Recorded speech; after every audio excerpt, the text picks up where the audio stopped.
So we'll do the clink, and then I'll go into it. All right. Well, thank you for meeting me here. Exactly as I planned. I'm not surprised at all to see you. So thank you. Sure. So much. Oh yeah, that's nice. That's good.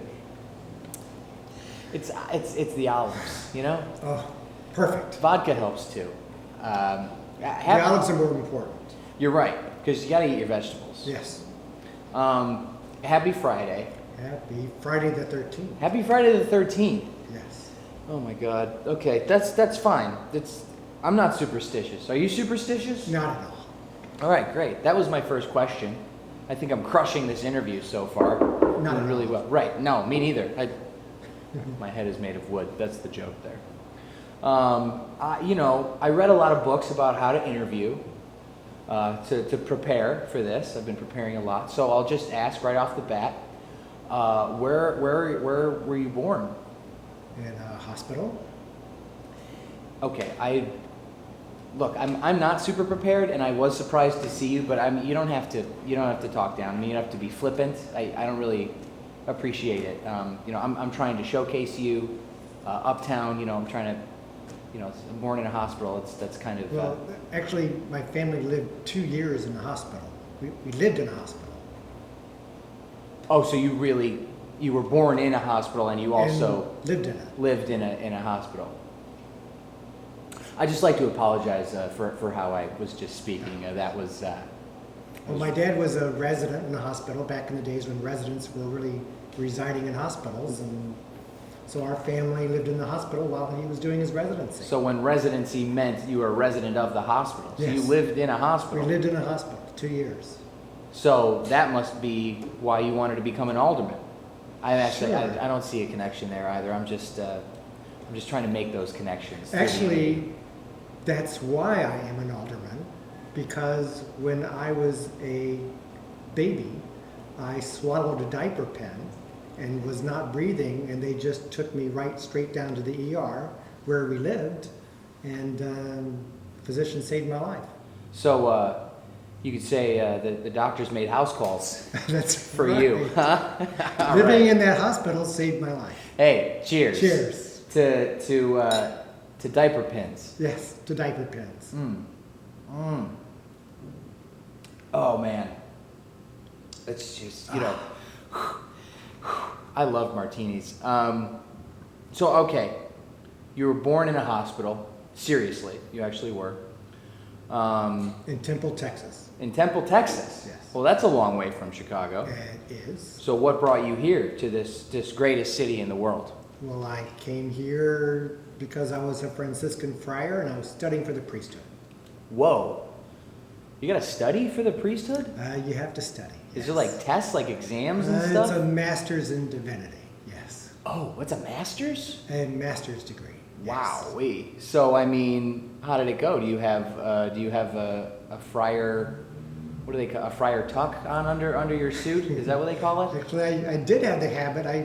I gave it back to the order. That was nice of you. That was nice. We had 3 vows: poverty, chastity, and obedience. And I did okay with poverty and chastity. I flunked the vow of obedience.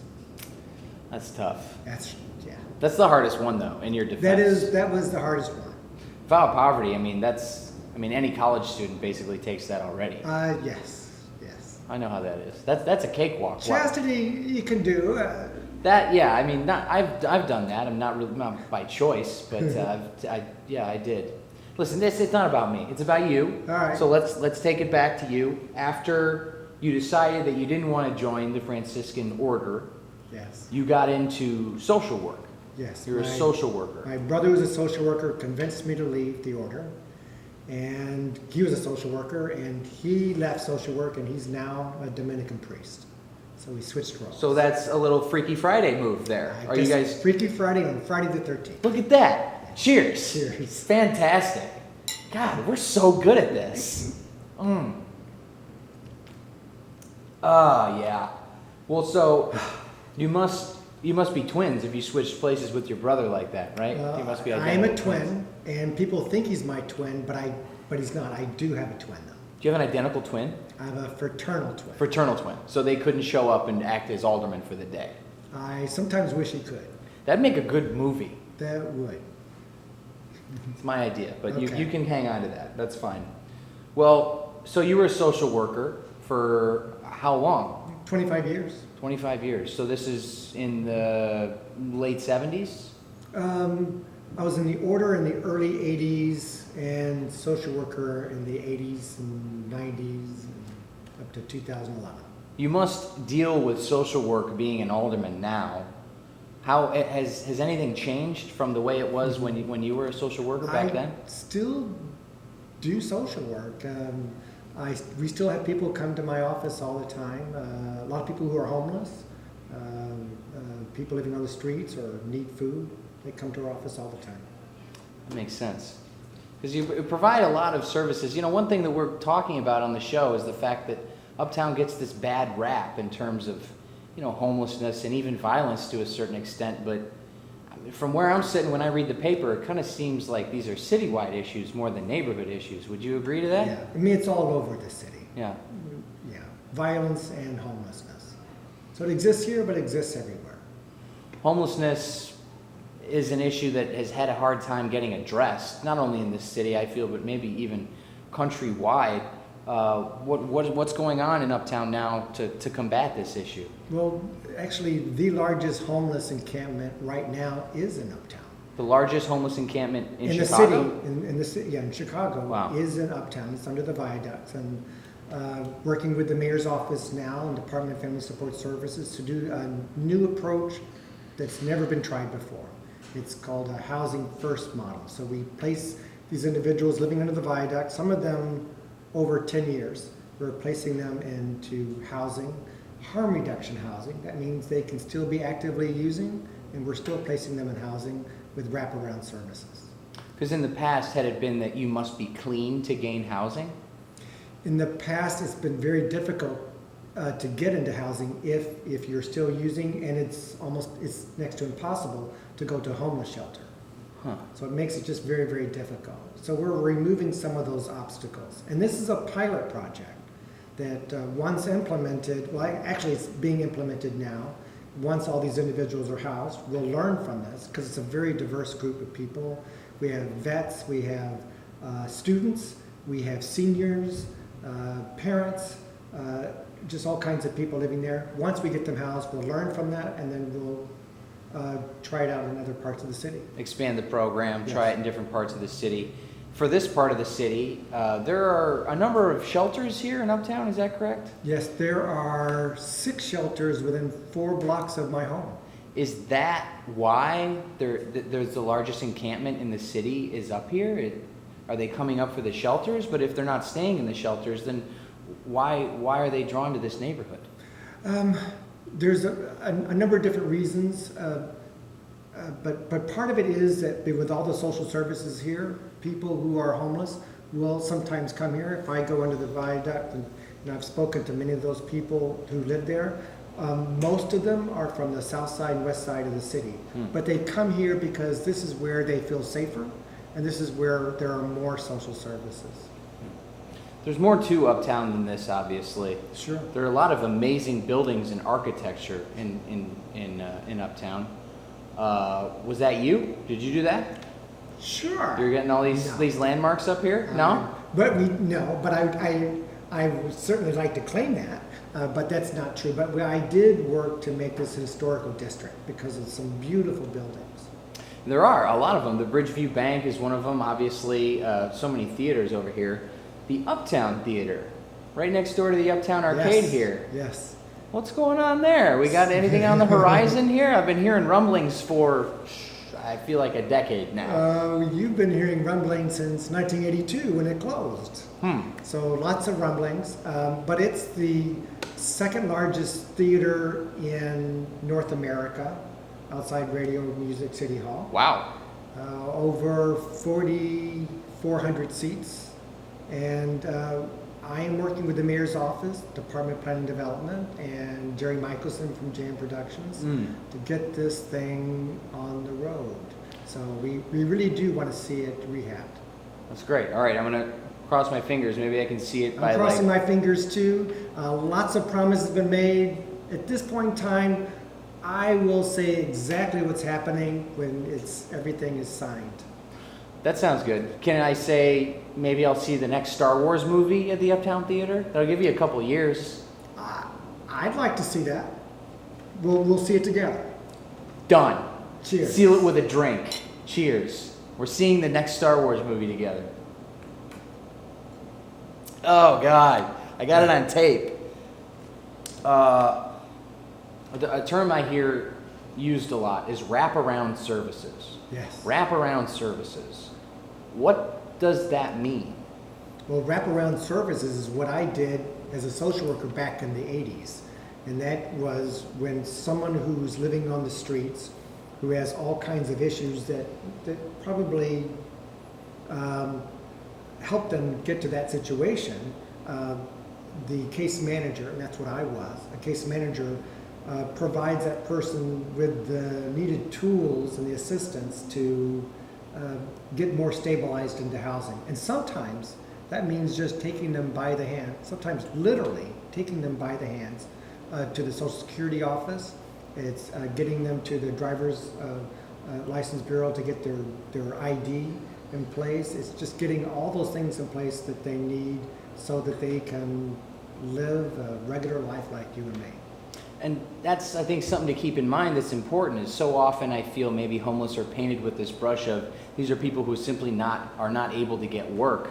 But the reasons why can often be, mental illness that they're not able to address because of their income level and things like that. Why aren't these services more readily available? It's for a couple of reasons. One is that the care that we provided up to now is all been it's not been coordinated, and there's very little collaboration with all the different social services. It's been a huge obstacle. Collaboration of social services. Now, this is something I wanted to touch on because back when you were a social worker in the 80s, you were doing a lot with people who had AIDS and things of that nature. And it was, how many cases would one caseworker work at a time? So typically back then, one case manager would provide services to around 15 individuals. What's changed is that today we might have 12 different agencies all providing case managers to the same person. And so there's a lot of duplication of services. We want to actually deduplicate that because studies show that when someone's getting care from one person, it's that alliance that gets built up that makes them more willing to accept services. Because there's a lot of trust that has to get developed. So you're telling me back in the 80s, we did a better job. One caseworker would have 15 homeless or whoever cases to work on. And now you're telling me one homeless person now has up to 12 caseworkers? Under the viaduct, we have as many as 12 different service providers all duplicating their efforts. And that's just not making an efficient use of our resources. Sounds kind of confusing. It's very confusing, and if you are a person with schizophrenia or serious bipolar disease, it just gets too overwhelming. So the city's plan to address homelessness that came out in 2003, which was the 2.0 plan came out in 2012, said don't do that. But we continue to do that because social service today are struggling with funding. So some get their funding from the federal government, some from the state, some from the city, some get private. And the way it's set up, it actually discourages that coordination collaboration. We're coming up on almost a year without a state budget. Cheers. Cheers. Happy anniversary. It's a reason to drink. It's a reason to drink. It's a Bruce Rauner. Is this lack of state funding affecting the service that are being provided in certainly, Uptown? it's making it worse. It's making it much worse. But it sounds like Housing First is a good program because what you were saying about gaining that trust, having that one-on-one relationship instead of a 1-on-12 relationship. This sounds like a great program. Why hasn't this been tried in other areas? Well, actually, other areas have tried it. And they've tried it many years ago, and they've tried it with great success. The state of Utah is probably the most renowned. They've had some great success. The city of Houston has done a wonderful job. New Orleans has done an incredible job. Let me see. San Francisco has a project in place which has shown great results. So is Los Angeles and Seattle as well, Portland. What? Seattle, Portland, Los Angeles, New Orleans, Houston, the state of Utah. Why is Chicago so slow on the draw here? What was slowing that down? Well, I've been asking the same thing. I mean, I'm the only licensed clinical social worker in City Hall, as an alderman. And when I came on board, I've asked for that same thing. I mean, part of it is the way we measure success. Right now, the way we measure success is if a client, if 90% of the clients agree to accept a service, and that could even be a sandwich, that's checked off as a success. And I'm saying, no, that has to change. Success should be measured by getting that person from off the streets and into permanent housing. Because this Housing First, a type of program like that was used for veterans. Yes. Is that not the case? And the city has already tried some of that for housing veterans, and they've done a very successful job. The reality is that when people live on the streets, their cost of their health care quadruples. Quadruples. So the city and the state actually saves money by providing housing first model with wraparound services. We're skipping the shelter system. We're going directly into housing. Because shelter in the past was seen as a means of, what's the word I'm looking for? Rehabilitating people and getting them used to it? It's more like a temporary stopgap measure. But when I first became alderman, we had one shelter where one individual lived there over 20 years. We had some individuals living there 3, 4, 5 years. And I went back to the city and said, this is not acceptable. A stay in a shelter should only be a temporary stay until they can get placed into permanent housing. It makes sense to me. Well, it sounds like a really good program. I'm very excited about it. Man, to talk about another tough issue of violence and state funding, Ceasefire is a great organization. A wonderful organization with proven results. And they have been active up in Uptown? They were until their funding was cut. Right. The state, the budget. Yeah, the state and the county. The county? Yes, the county had a budget and they cut it as well. Was that on purpose? Was that a clerical error, maybe? I wish it was. Okay, all right. Well, they should bring that back. I think so. Any chance of that happening? We'll certainly keep working on it. I'd like to get some type of a budget passed at this point in time. What else is going on in City Hall? Any good news? Good news? Do you guys play cards on Fridays and have poker nights and stuff? What's it like? No, we do trade some horror stories. Do you? But, I hope this makes the list. I'll give you some business cards. You can spread them around at poker night with the other aldermen. We'll do that. Great. Excellent news. BestEveningEver.com is the website. Okay. Cheers. You got it. Cheers. Excellent news. Plug the website. Did that. That went very well. It's just, I don't really eat olives. So drinking them is, do you? Yeah. Do you want mine? Yes. All right. Help yourself. All right. Look at that. We're sharing. This is good. Cheers. We're sharing. Cheers. Look at that. This is going very well. I'm super excited. I'm very excited because now I have 6 olives. You do. I don't think the vodka has anything to do with it. I just think I'm naturally gifted at interviewing people. I just think it's I'll take something. that. Great. Awesome. You can tell them that too. Yeah. An olive now. Oh, God. Please, help yourself. Because I'll think about the next question while you chew. The CTA renovation. Hey. Yes. That's looking nice. Yes. I'm liking the looks of that. I do too. So, what's the deal? More tracks? More trains? More people on the platform? When I was elected in 2011, the mayor said, "What's your wish for the 46th ward?" Sounds like I like that, like a genie. Sound like a genie, yeah, coming out of the bottle. So But only one wish, huh? Well, so I said, well, I would wish for the Uptown Theater. But And? the Uptown Theater at that time was in the 48th ward. Now it's in the 46th ward. Okay. I said, I really want to have our focus on the Wilson L stop. And that's what we're doing. That has really turned this area around. What is it about public transit that is such a big deal? I mean, you know, besides the whole that's how people get around thing, which I understand. Yeah, I get it. I get it. People take the buses, they take the trains, they need to get there. But this L stop has been under construction for quite some time. This is a complete renovation. I mean, this isn't a spit shine here. This is like No. they tore the old thing down and building it back up. The second most expensive station in the city of Chicago. So why was that so necessary? There's been kind of a change in the way in this population. We have a lot of people in their 20s and 30s who went to college, who have huge college debt. College debt? College debt, can you imagine that? I haven't heard of this. Well, I graduated from college with zero debt. My entire college degree with books cost $1,600 minus my $100 scholarship. $100 scholarship. That was huge. Wow. So I paid $1,500 for all my entire college for my bachelor's.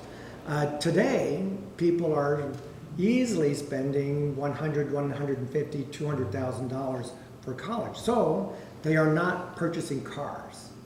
And because they're not purchasing cars, and because corporations can't get these individuals to go to the suburbs, now these corporations are moving to the city. And these 20 and 30-year-olds are now moving to areas close to rapid transit because they don't own cars. So they rely on the CTA. They rely more on the heavily, CTA. as opposed to having cars. Yes, that's why we're seeing so much economic development, more transit-oriented developments. These are developments that don't have all these parking requirements because people just don't have these cars. I don't own a car. A lot of people say it's just not worth it owning a car. The whole parking thing is kind of a hassle. It's a huge hassle. It's like it's expensive, you know? You Then- couldn't give me a car. I don't want Really? a car. Come I on. don't want a car. Look me in the eye. I just gave you 3 olives. I couldn't give you a car? Well, I would like a 1982 MG.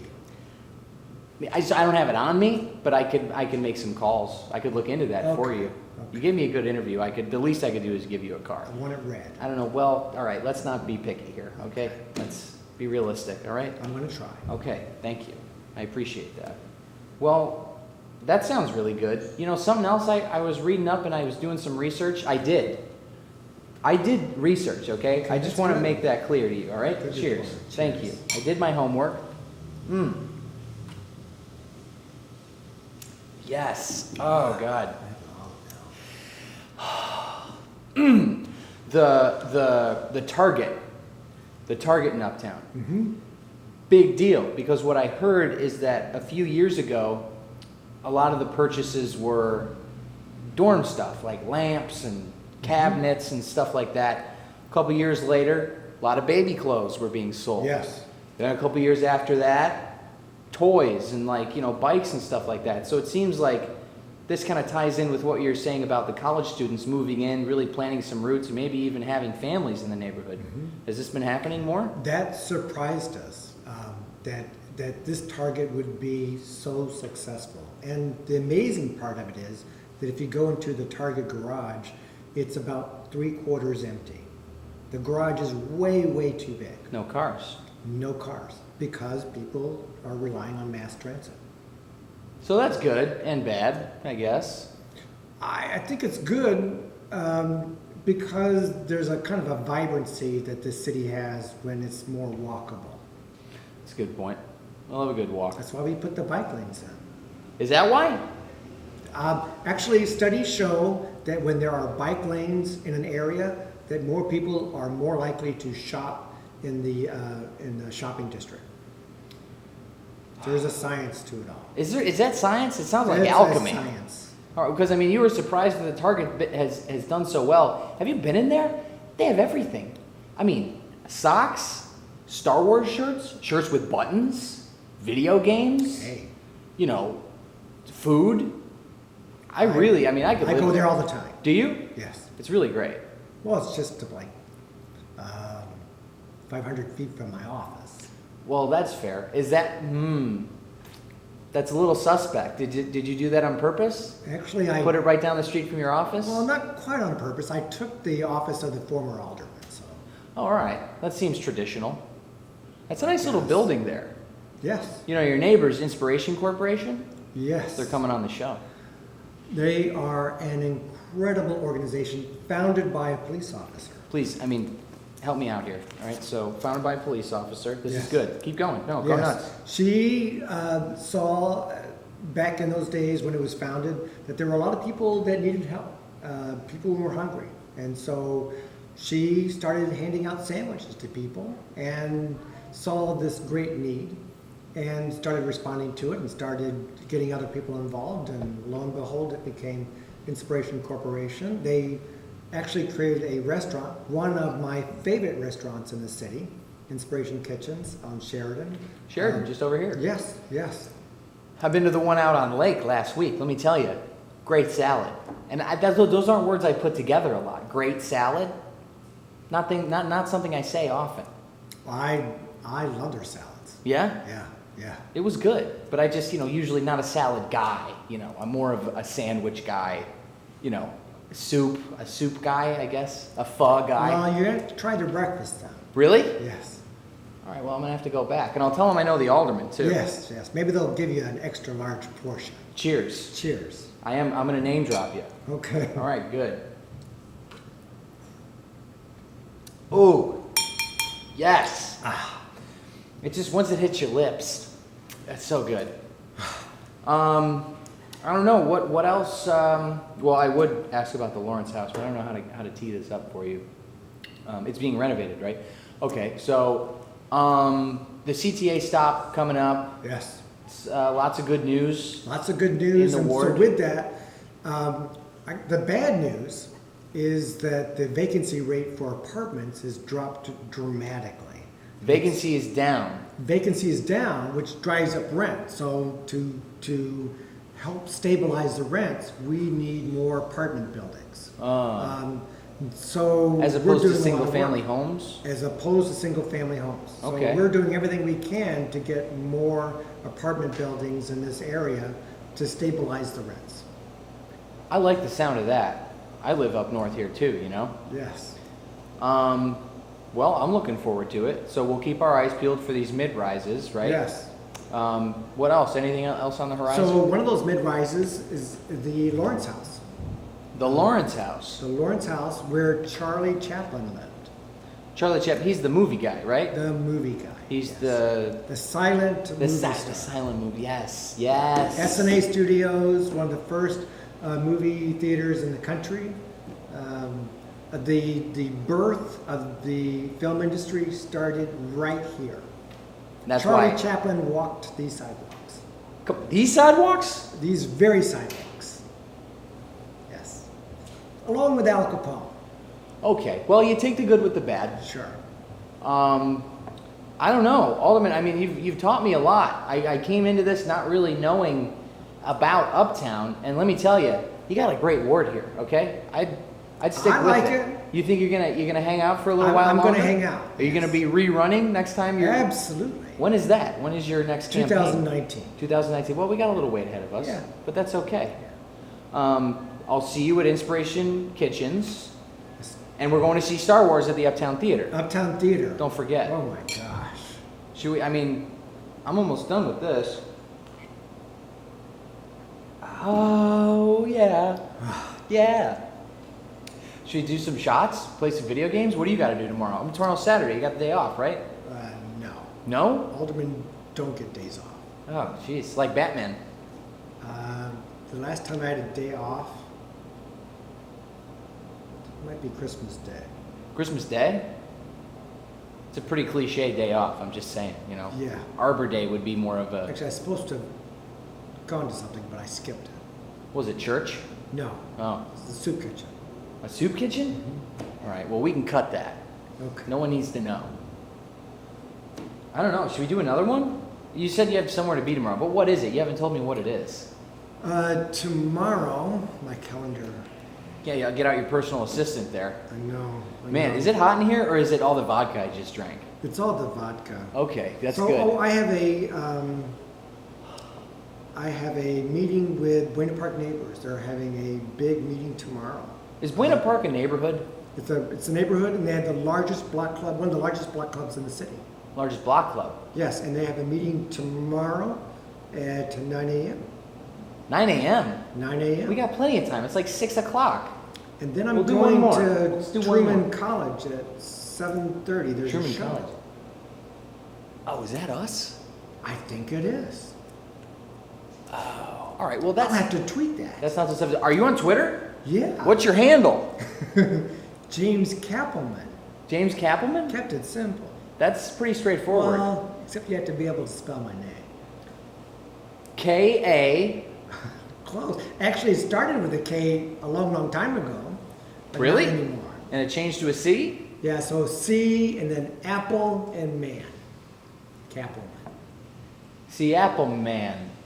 Yeah. That's why I don't even use Cappelman in my website. It's too long, confuses people. James46.org. James46.org. Yeah. Keeps it James simple. James Cappelman on Twitter. Yeah. What's the Instagram handle? Come on. Our viewers are dying to I think know. it's James Cappelman. This is good. This is branding. See what you're doing is building a brand? Branding. That's smart. That's smart. That's good marketing. Did the So- Franciscans teach you that? No, they didn't. No? No, that didn't come with the vow of poverty. Twitter probably doesn't fit into the vow of poverty. Probably not. That makes sense. So just a quick round of shots, and we'll play some video games, and then I don't know. We'll see what Now, happens. the round of shots did play well with the Franciscans. Really? You did drink well, yes. Vow of poverty, but you can drink. Well, if you're going to have chastity, you might as well be able to drink. That's a good point. And I mean, you could take a vow of poverty and just drink the cheap stuff. That works, right? We drank good stuff. Really? Oh, yeah. This sounds like a pretty sweet gig. Except for the whole. Let's just say that my standard of living went up when I took the vow of poverty. Cheers. Cheers. Okay, I'm doing this. Here we go.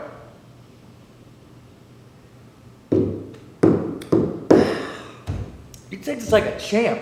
Oh, yeah. You're good at this. Alderman, thank you for sitting down to talk with me and educate me on your beautiful ward. It is beautiful. SNA Studios, the Lawrence House, New Wilson Stop, that Target. Excuse me. There's a Starbucks in that thing. Yes. Nice Stewart move. School, they're starting construction there. It'll be 50 units of housing there. No kidding. No kidding. So you got the. And next, City Council will be introducing an ordinance for a new building at 1050 West Wilson, the 7-story building. You introducing that to the city council? Do you want me to show up and talk it up for you? Why not? I know like 2 other aldermen, but I haven't had martinis with either of them.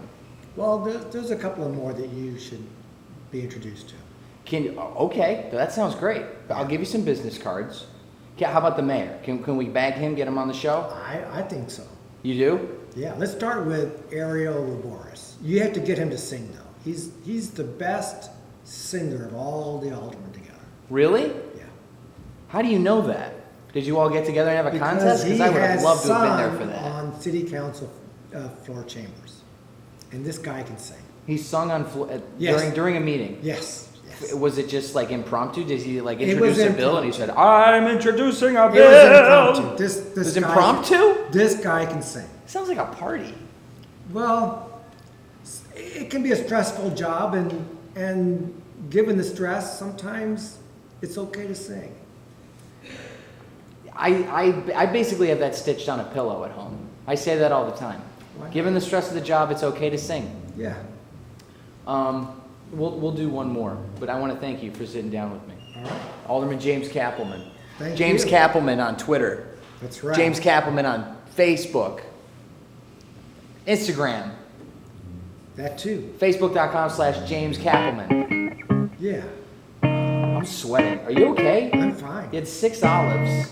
I've had 5 olives. 5, I'm sorry, I can't count because I'm now drunk. No, sir. Nicely done. Good. That felt good.